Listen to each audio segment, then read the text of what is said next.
யார் பாக்கியவான்கள் என்கிற தலைப்பிலே நாம் இந்த நாட்களிலே பார்த்து கொண்டு இருக்கிறோம். இன்றைக்கும் ஆண்டவர் நம் மத்தியிலே ஒரு வார்த்தையை வைத்திருக்கிறார். மத்தேயு எழுதின சுவிசேஷம் 5ஆம் அதிகாரம் 11வது வசனம். மத்தேயு 5ஆம் அதிகாரம் 11வது வசனம். எல்லாரும் சேர்ந்து வாசிக்கலாமா? பக்கம் 7வது பக்கம் புதிய ஏற்பாட்டிலே. என் நிமித்தம் உங்களை நிந்தித்து துன்பப்படுத்தி பலவித தீமையான மொழிகளையும் உங்கள் பேரில் பொய்யாய் சொல்வார்கள். ஆனால் பாக்கியவான்களாய் இருப்பீர்கள், சந்தோஷப்பட்டு களி கூறுங்கள், பரலோகத்தில் உங்கள் பலன் மிகுதியாயிருக்கும். உங்களுக்கு முன்னிருந்த தீர்க்கதரிசிகளையும் அப்படியே துன்பப்படுத்தினார்களே. ஒரு அல்லேலூயா சொல்லுவோமா? அல்லேலூயா.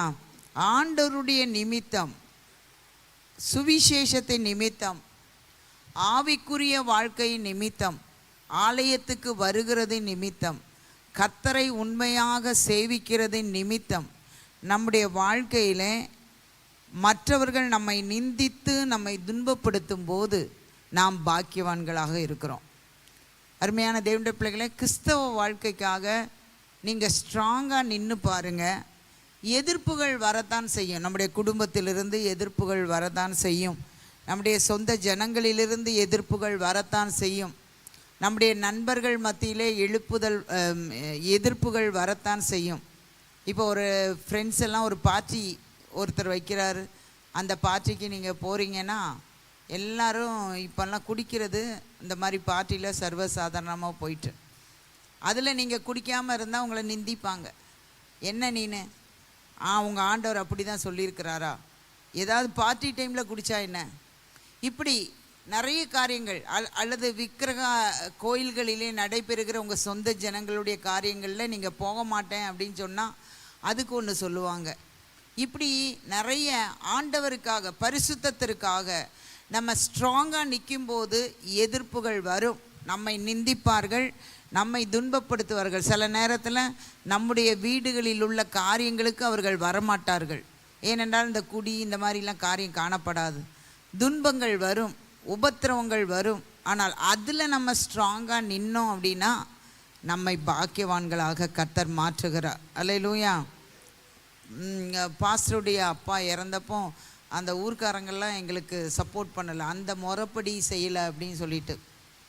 ஆனால் நிந்தனைகள் வந்தது, அவமானங்கள் வந்தது. ஆனாலும் கர்த்தர் எங்களை ஸ்ட்ராங்காக நிற்க வச்சதுனால இன்றைக்கும் அந்த ஊரில் எங்களுக்கு ஆண்டவர் எங்களுடைய பேரை உயர்த்தி தான் வைத்திருக்கிறார். இவர்கள் நல்லவர்கள், கிறிஸ்தவர்கள், இவர்கள் ஆண்டுடைய பிள்ளைகள். எங்கள் மாமாவுடைய பேர் சொல்லி அவர்களுடைய பிள்ளைகள் 2 பிள்ளைகளும் ஆண்டவருடைய பிள்ளைகளாக மாறியிருக்காங்க. பெண் பிள்ளைகளும் நிறைய பேர் மாறி இருக்கிறாங்க, ஒருத்தரை தவிர. அப்படி ஒரு நல்ல பேர் கிடைத்து இன்றைக்கு அவர்கள் மத்தியிலே நாங்கள் உயர்ந்திருக்கிறதை அவர்கள் பார்க்க கர்த்தர் உதவி செய்திருக்கிறார். நாம் எப்பொழுதுமே பாக்கியவான்களாக, ஆசீர்வதிக்கப்பட்டவர்களாக மாற வேண்டுமானால் இந்த வேதம் என்ன சொல்லுகிறதோ அதற்கு நம்ம ஸ்ட்ராங்காக நின்னோன்னா கண்டிப்பாக கர்த்தர் எந்த இடத்துல நம்ம ஸ்ட்ராங்காக நிற்கிறோமோ அங்கு நிறைய எதிர்ப்புகள் வரலாம், அவமானங்கள் வரலாம், நிந்தைகள் வரலாம். ஆனால் பாக்கியவானாக மாறுகிறது யார் என்றால் நாம் தான். அல்லேலூயா. அதனால தான் இஸ்ரவேலே நீ பாக்கியவான் அப்படின்னு அந்த வசனம் எனக்கு கிடைச்சதுலேருந்து எனக்கு ரொம்ப அந்த வசனத்தை நான் பிடிச்சி அதை யோசித்து பார்க்கும்போது அவ்வளோ சந்தோஷம். நம்ம ஆண்டவருடைய பிள்ளைகளாக மாறினா ஆண்டவர் எவ்வளோ ஆசீர்வாதங்களை நமக்கு வைத்திருக்கிறார். அருமையான தேவனுடைய பிள்ளைகளே, அடுத்தது சொல்லப்பட்டிருக்கிறது, பலவித தீமையான மொழிகளையும் உங்கள் பேரில் பொய்யாய் சொல்வார்கள். ஆனால் பாக்கியவான்கள். இதுக்கு வேதத்தில் நம்ம அதெல்லாம் எடுத்து வாசிக்கிறதுக்கு நேரம் இல்லை, ஏன்னா ஷார்ட் மெசேஜ். உங்களுக்கு எல்லாருக்கும் தெரிந்த நபர் தாவீதுக்கு விரோதமாக நிறைய பேசினாங்க. அவங்க அப்பா அவனை ஒதுக்கி வச்சாலும் அவனுக்கு விரோதமாக பேசலை. பட் ஆனால் அவங்க மாமா இவன் என்னமோ பெரிய தவறு செஞ்ச மாதிரி அவனை எல்லாரும் முன்னாடி ஒரு பிக்சரைஸ் பண்ணி அவனை கொலை பண்ணணும் வாங்க அப்படின்னு எல்லாரையும் கூட்டிகிட்டு போனான். பலவித தீமையான மொழிகளை அவன் பேரில் சொன்னான். அவன் மகன் சொல்கிறான், யோனத்தான் அப்படி இல்லை, தாவீதை குறித்து நீங்கள் எதுவும் பேசாதீங்க, அவர் நல்லவர் அப்படின்னா அவன் மேலேயும் கோவப்பட்டான். ஆனால் தாவீது அந்த இடத்திலெல்லாம் தன்னை நியாயப்படுத்தலை. நான் அப்படிலாம் ஒன்றுமே சவுலுக்கு விரோதமாக செய்யலை அப்படின்னு சவுல்கிட்ட தான் டைரெக்டாக சொல்கிறான். ஆண்டவர் சவுலை இவன் கையில் ஒப்பு கொடுக்கும்போது. ஆனால் அவன் ரொம்ப கரெக்டாக ரொம்ப ஸ்ட்ராங்காக அமைதியாக கர்த்தருடைய வார்த்தையின்படி நடந்ததுனால கர்த்தர் அவனை சவுளுடைய அந்த ராஜ்யபாரத்தை எடுத்து விட்டு இவனுக்கு ராஜ்யபாரத்தை கொடுத்தாரு. அருமையான தேவனுடைய பிள்ளைகளே, அடுத்தது அப்சலோமால் அவன் அனுப்பிவிடப்படுகிறான். தன்னுடைய சொந்த மகனால் அனுப்பிவிடுகிறான். எங்கள் அப்பா சரி கிடையாது, எங்கள் அப்பா பார்ஷியாலிட்டி பார்க்குறாரு, அந்த மகனுக்கு ஒரு மாதிரி பண்ணுறாரு, அதனால் நான் தான் திறமை உள்ளவன், என்னை ஒதுக்கி வச்சுட்டாரு, இப்படிலாம் நிறைய சொல்லி அவன் தனக்கென்று ஆட்களை ஏற்படுத்தினான். அப்பமும் தாவீது அமைதியாக இருந்தான். காட்டுக்கு நடந்து செல்லுகிறான். அப்பொழுது சவுளுடைய குடும்பத்தாரில் ஒருத்தன், ஒரு சீமேயி என்பவன் இவனுக்கு விரோதமாக கற்களை எடுத்து எறிகிறான். அவனை ரொம்ப நிந்திக்கிறான். நீ எங்கள் சவுலுக்கு அவனோட சித்தப்பாவோ பெரியப்பாவோ நினைக்கிறேன், அவருக்கு செஞ்சதுனால தான் உனக்கு இப்படி வந்திருக்கிறது. நீ பாரு, செருப்பு கூட போடலை, நீ பாரு ஒன்றுமே எடுத்துகிட்டு வரலை, இப்போ பாரு அரியசனிலிருந்து நீ காட்டுக்கு நடந்து போயிட்டுருக்க, யாரால்? அவன் சொந்த பையனால் அப்படின்னு நிறைய தூசிக்கிறான். அப்போ யோவாப் சொல்லுகிறான் மற்ற படைத்தலைவர்கள், அவனை ஒரே வெட்டா வெட்டிடலாமா அப்படின்னு. இவனுக்கு அதிகாரம் இருக்கிறது, ஒரே வெட்டா வெட்டி போடுறதுக்கு அவ்வளோ பலம் இருக்கிறது, படை பலம் இருக்கிறது, அதிகாரம் இருக்கிறது. காட்டுக்கு போனாலும் அவர் ராஜா தான். ஆனால் அவன் சொல்லுகிறான், சீமையை தூசிக்கும் போது வெட்டி போடலாமா என்று சொன்னதான இராணுவ வீரர்களுக்கு சொல்லுகிறான். அவன் தூசி கேட்டோம், இன்னும் தூசி கேட்டோம், பரவாயில்ல, அவன் தூசிக்கிறது நிமித்தமாக கர்த்தர் என்னைக்கு மறுபடியும் அந்த சிங்காசனத்தில் போய் உட்காருவதற்கு நன்மை செய்வார் என்று சொல்லுகிறான். அருமையான தேவனுடைய பிள்ளைகளே, நீங்கள் கர்த்தருக்காக உண்மையாக இருக்கும்போது சில சொந்த ஜனங்கள், சில நண்பர்கள் நீங்கள் செய்யாத தவறுக்காக தண்டனை பெறும்போது அவர்கள் இன்னும் அதிகமாக உங்களை ஏளனம் பண்ணுவார்கள். நீங்கள் பரிசுத்தத்திற்காக நிற்கும்போது சில தண்டனைகள் வரலாம், பிசாசு கொண்டு வரலாம். அதிலும் நாம் உத்தமமாக இருக்கிறோமா என்று பார்ப்பதற்கு யோபு அவனுடைய சிநேகிதர்கள் எவ்வளவு, இவன் துன்மார்க்கன், அதனால தான் இவனுக்கு இந்த தண்டனை வந்திருக்கு. யாருக்காவது உலகத்தில் ஆண்டவர் இவ்வளோ அடிப்பாரா? ஒரு ஆசீர்வாதம் இல்லை, ஒரு பொண்ணு இல்லை, ஒரு வெள்ளி இல்லை, எல்லாம் எரிந்து போய்விட்டது, எல்லா ஆடு மாடுகளும் திருடு போய்விட்டது, எல்லா ஆடு மாடுகளும் வானத்திலிருந்து இடிவிலிருந்து அழிந்து போய்விட்டது, ஒரு வேலைக்காரங்க இல்லை, சரி பிள்ளைகளாவது இருப்பாங்களா? பிள்ளைகளும் இல்லை, அவனுடைய வீடாவது இருக்குது, அவனுடைய வீடும் இல்லை. இப்படி ஒரு காரியம் ஆண்டவரால் நடக்கணும்னா அவன் பாவம் தான் செஞ்சிருப்பான். அதிலும் யோபு தன் நாவினால் ஒரு பாவமும் செய்யவில்லை என்று தான் வேதம் சொல்லுகிறது. அருமையான தேவனுடைய பிள்ளைகளே, நம்ம பாவம் செய்யாமல் தப்பு பண்ணாமல் நம்மளை திட்டும் போது, நம்மளை ஏளனம் பண்ணும்போது நமக்கு எவ்வளோ கோபம் வருது. தப்பு பண்ணியிருந்தாலே கோவப்பட்டு பேசுகிறோம். தப்பு பண்ணாமல் ஒருத்தர் நம்மளை நிந்திக்கும் போது நம்ம ரொம்ப கோவப்படுகிறோம். ஆனால் வேதம் என்ன சொல்லுகிறது? உங்களை நிந்தித்து உங்களை துன்பப்படுத்தி பலவித தீமையான ஒரு சொல்லல்ல, பலவித தீமையான மொழிகளை உங்கள் பேரில் பொய்யாய் சொல்வார்களானால் பாக்கியவான்களாய் இருப்பீர்கள். அருமையான தேவனுடைய பிள்ளைகளை, யார் என்ன பேசினாலும், நம்ம குடும்பத்தாராக கூட இருக்கலாம், நம்ம ஹஸ்பண்டாக இருக்கலாம், நம்முடைய மனைவியாக இருக்கலாம், நம்முடைய பிள்ளைகளாக இருக்கலாம், நம்முடைய மருமக்கமாராக இருக்கலாம், நம்முடைய மாமனார் மாமியாராக இருக்கலாம், நம்முடைய பெற்றோராக இருக்கலாம், நம்ம கூட பிறந்த சகோதர சகோதரிகளாக இருக்கலாம், நம்ம கூட வேலை பார்க்குறவங்கள உங்கள் பேரில் பொய்யாய் சொல்வார்களானால் நீங்கள் அமைதியாக பொறுமையாக இருங்கள். அவர்களிடத்துல எக்ஸ்பிளனேஷனுக்கே போகாதீங்க. இந்த தவறை நான் பண்ணவே இல்லை அப்படின்னு நீங்கள் எக்ஸ்பிளனேஷன் பண்ணாதீங்க. அவங்க சொல்லிட்டு போட்டோம், அவங்க எவ்வளவு சொல்லணுமோ சொல்லிட்டு போட்டோம். அவங்க சொன்னதற்கு பல மடங்கு அதே இடத்துல நீங்கள் உண்மையானவர்கள், கர்த்தருக்குரியவர்கள் என்பதை கர்த்தர் நிலை நிறுத்தி அந்த இடத்துல உங்களை பாக்கியவானாக ஆசீர்வதிக்கப்பட்டவர்களாக மாற்றுவாங்க. யார் உங்களுக்கு விரோதமாக சொன்னால் அமைதியாக போங்க. அதே நபர் அவர்களுடைய வாயினாலே நீங்கள் பரிசுத்தவான் பரிசுத்தவாட்டி ஆசீர்வதிக்கப்பட்டவர்கள் பாக்கியவான் பாக்கியவதி என்று சொல்ல நம்முடைய ஆண்டவர் வைப்பார். எத்தனை பேர் ஆமேன்னு சொல்லுகிறீங்க? எங்களுக்கும் நிறைய எதிர்ப்புகள் எல்லாம் வரும், நிறைய விதமான வார்த்தைகள் எல்லாம் வரும். எதுவுமே கேட்கவே மாட்டோம், அமைதியாக விட்டுருவோம். ஆண்டவர் ஒரு நாளில் அவங்களே வந்து மன்னிப்பு கேட்க வைப்பார். அவங்க மன்னிப்பு கேட்குறதுக்குள்ளே நம்ம அடுத்த ஒரு உயர்வுக்கு நம்ம போயிடுவோம். அப்போ அவங்களே சொல்லுவாங்க, ஆண்டவர் உங்களை ஆசீர்வச்சிருக்கிறாரு அப்படின்னு. காரணம் என்ன? பலவித தீமையான மொழிகளை பேசும்போது அமைதியாக பாருங்க. அதான் அதுக்கு அடுத்த வசனம் தொடர்ச்சியாக சொல்லுகிறது, அவங்க பேசுகிறாங்களா சந்தோஷப்பட்டு களி கூறுங்கள். அழுதுட்டு இருக்காதீங்க, புலம்பிட்டு இருக்காதீங்க.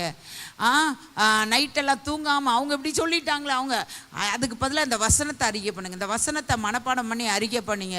என் நிமித்தம் உங்களை நிந்தித்து துன்பப்படுத்தி பலவித தீமையான மொழிகளை உங்கள் பேரில் பொய்யாய் சொல்வார்கள், ஆனால் பாக்கியவான்களாய் இருப்பீர்கள். நான் சந்தோஷப்பட்டு களி கூறுகிறேன், இம்மையிலும் மறுமையிலும் எனக்கு பலன் மிகுதியாக இருக்கும். எனக்கு முன்னிருந்தவங்களையும் அப்படி தான் துன்பப்படுத்தினாங்க. இந்த வசனத்தை மனப்பாடம் பண்ணி அறிக்கை பண்ணுங்க. எதிர்த்து உங்களால் ஒரு வார்த்தையும் சொல்ல முடியாது. மாறாக உங்கள் உள்ளத்தில் ஒரு சந்தோஷம் வரும். ஆண்டவர் உங்களை பாக்கியவான்களாக மாற்றுவதற்கு பொறுமையாக இருங்கள். கர்த்தர் உங்களை ஆசீர்வதிப்பார். எல்லாரும் எழும்பி நின்று ஒரு நிமிஷம் எல்லாரும் கரங்களை உயர்த்தி, அந்த பொறுமை எனக்கு தாங்கப்பா. அவங்க யாராக இருக்கட்டும், பொய்யாய் தான் சொல்லுவாங்கன்னு சொல்லியிருக்குது. பொய்யா தான் சொல்லுவாங்க. அப்போ அவங்க இல்லாததை தான் சொல்லுவாங்க, நீங்கள் செய்யாததை தான் சொல்லுவாங்க, நீங்கள் சொல்லாததை தான் சொல்லுவாங்க. ஆனால் நீங்கள் ஆண்டவருக்கு முன்பாக நீங்கள் அதில் பொறுமையாக இருக்கும்போது, சந்தோஷப்பட்டு கர்த்தரை துதிக்கும் போது, அல்லேலூயா, கர்த்தர் எனக்கு பலன் தருகிறவர் என்று சொல்லும்போது, அல்லேலூயா, வீட்டில் சண்டை எதுக்கு வருகிறது? யாராவது ஒருத்தர் ஒன்று சொல்லிடுவாங்க, அதற்கு தான் வரிந்து கட்டுட்டு நம்ம சண்டைக்கு போகிறோம். மனைவிட்ட சண்டைக்கு போகிறோம், புருஷன்கிட்ட சண்டைக்கு போகிறோம், பிள்ளைகள்கிட்ட சண்டைக்கு போகிறோம். எப்படி அவங்க உண்மை இல்லாததை சொல்லலாம்? நான் செய்யாததை எப்படி சொல்லலாம்? நான் சொல்லாததை எப்படி சொன்னேன்னு சொல்லலாம்? அப்படின்னு நம்ம கோவப்படுறோம், சண்டை போடுறோம். அல்லேலூயா, கூட வேலை பார்க்குறவங்க, தொழில் பண்ணுறவங்க ஏதாவது பண்ணிட்டா நம்ம சண்டைக்கு போகிறோம். மாறாக தேவன் நம்மை பாக்கியவான்களாக மாற்ற வேண்டுமானால் அந்த இடத்துல நம்ம பொறுமையாக இருந்தால் நம்மளை முட்டாள்னு கூட நினைக்கலாம். அல்லேலூயா, அல்லேலூயா. நான் சொன்ன பொய்யெல்லாம் இவங்க ஆமோதிக்கிறாங்கன்னு என்ன நினைக்கலாம். ஆனால் பரலோகம் அப்படி நினைக்கவே நினைக்காது. பரலோகம் உங்களுக்காக கிரியை செய்ய ஆரம்பிக்கும். ஆண்டவரே, நாங்கள் பாக்கியவான்களாக மாற எங்களுக்கு இன்றைக்கு ஒன்று கற்றுக் கொடுத்திருக்கிறேன். ஆண்டவரே, எங்களை நிந்தித்து துன்பப்படுத்தி பலவித தீமையான மொழிகளை எங்கள் பேரில் பொய்யாய் சொல்லும்போது நாங்கள் பொறுமையோடு அவைகளை சகிக்க, யோபுவை போல, ஆண்டவரே, தாவீதை போல, ஆண்டவரே, எங்களுக்கு உதவி செய்யுங்க. அதே சீமேயி, அருமையானவர்களே, தாவீதுக்கு விரோதமாக அவ்வளவு செய்தான். மீண்டும் அவன் ராஜ்யத்திற்கு போகும்போது, அப்சலோம் மரித்த பிறகு அதே சீமேயி வந்து மன்னிப்பு கேட்கிறான். அந்த நேரத்திலும் அவனுக்கு தீமை செய்யவில்லை, அவனுக்கு நன்மையை தான் தாவீது செய்கிறான். அல்லேலூயா. அந்த குணம் நமக்கு இருந்தால் இந்த உலகத்திலே நம்ம பாக்கியவானாக தான் இருப்போம், ஆசீர்வதிக்கப்பட்டவங்களாக தான் இருப்போம். அல்லேலூயா. உங்கள் சத்துருக்களை சிநேகியுங்கள், உங்களை பகைக்கிறவர்களுக்கு நன்மை செய்யுங்கள் என்று சொல்லப்பட்டிருக்கிறது. ஹல்லேலூயா, ஹல்லேலூயா. உன் சத்துரு பசியாயிருந்தால் அவனுக்கு ஆகாரம் கொடு, அவன் தாகமாய் இருந்தால் அவனுக்கு பானம் கொடு என்று சொல்லப்பட்டிருக்கிறது. இதெல்லாம் அந்த வசனத்தோடு சேர்ந்தது தான். இப்படி நாம் செய்யும்போது கர்த்தர் நம்மை பாக்கியவானாக நிறுத்துகிறார். எல்லாரும் கரங்களை தட்டி ஆண்டவருக்கு நன்றி செலுத்துவோம். வீடுகளில் இருக்கிறவர்களும் எல்லாரும் இப்பொழுது கரங்களை உயர்த்தி உங்களுக்காக ஜெபம் பண்ணுங்க. வீடுகளில் இருக்கிறவர்களும் எழும்பி நின்று கரங்களை உயர்த்தி உங்களுக்காக ஜெபம் பண்ணுங்க. ஆண்டவரே, உமக்கு ஸ்தோத்திரம் அப்பா. எங்களை ஆசீர்வதிங்கப்பா, எங்களை ஆசீர்வதிங்கப்பா, எங்களை ஆசீர்வதிங்கப்பா. எல்லா கரங்களை உயர்த்தி ஜெபம் பண்ணுங்க. ஆண்டவரே, எங்களை ஆசீர்வதிங்கப்பா. ஆண்டவரே, இந்த நாள் எங்களுக்கு ஆசீர்வதிக்கப்பட்ட நாளாக மாறட்டும். வீடுகளில் இருக்கிறவர்களும் ஜெபம் பண்ணுங்க. இந்த நாள் எங்களுக்கு ஆசீர்வாதமான நாளாக மாறட்டும். நாங்கள் செய்கிற வேலையிலே ஆசீர்வாதத்தை கட்டளையிடுங்க. நாங்கள் செய்கிற தொழிலிலே இந்த நாளிலே ஆசீர்வாதத்தை கட்டளையிடுங்க. ஆண்டவரே, புதிய ஆர்டர்கள் கிடைக்கட்டும். கிடைத்த ஆர்டர்களை சரியாக செய்து முடிக்க உதவி செய்யுங்க.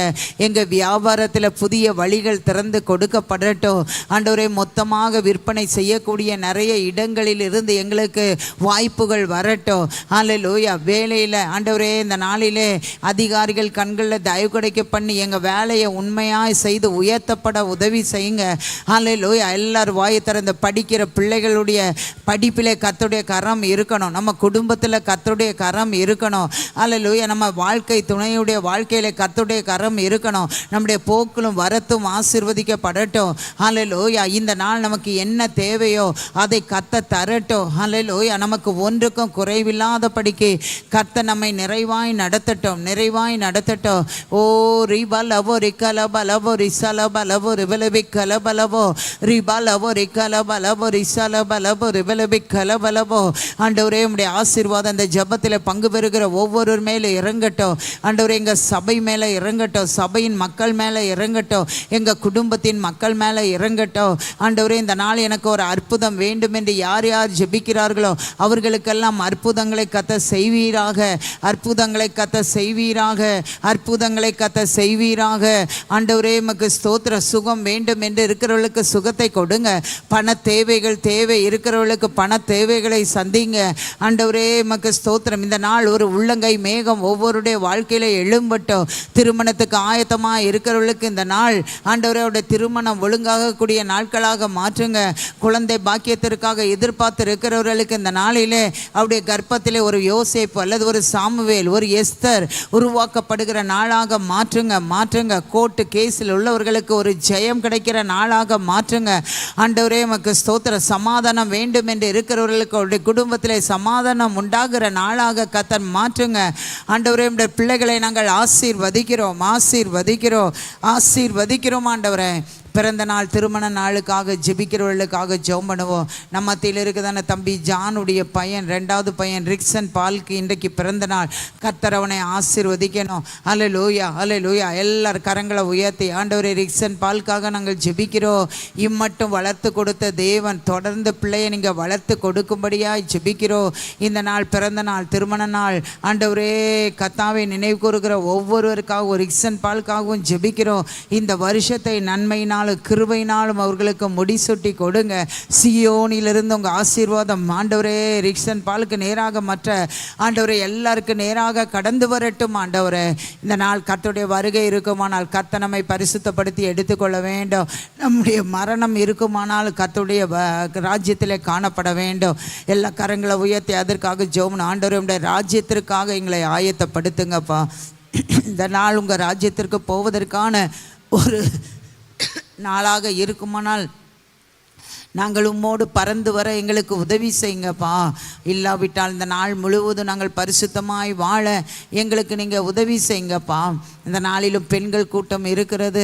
ஆண்டவரே வீட்டில் இருக்கிற எல்லா பெண்களும் ஆலயத்திற்கு கடந்து வந்து இந்த பெண்கள் கூட்டத்திலே கலந்து ஆண்டவரே நல்ல ஜெபிக்க, ஆண்டவரே தேசத்திற்காக, பட்டணத்திற்காக, சபைக்காக திறப்பிலே நிற்கவும், ஆண்டவரே நல்லா ஆராதிக்கவும், நல்ல கர்த்தருடைய வார்த்தைகளை கேட்கவும் கர்த்தர் அவர்களுக்கு கிருபை பாராட்டுவீராக. ஆண்டவரே உம்முடைய கரம் எங்களோடு கூட இருக்கட்டும். இயேசுவின் மூலம் ஜெபங்கேல நல்ல பிதாவே, ஆமேன். என் ஆத்துமாவே கர்த்தரை ஸ்தோத்ரி, என் முழு உலமையுடைய பரிசுத்த நாமத்தை ஸ்தோத்ரி.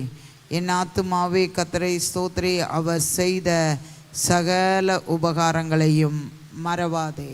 ஆமேன். God bless you.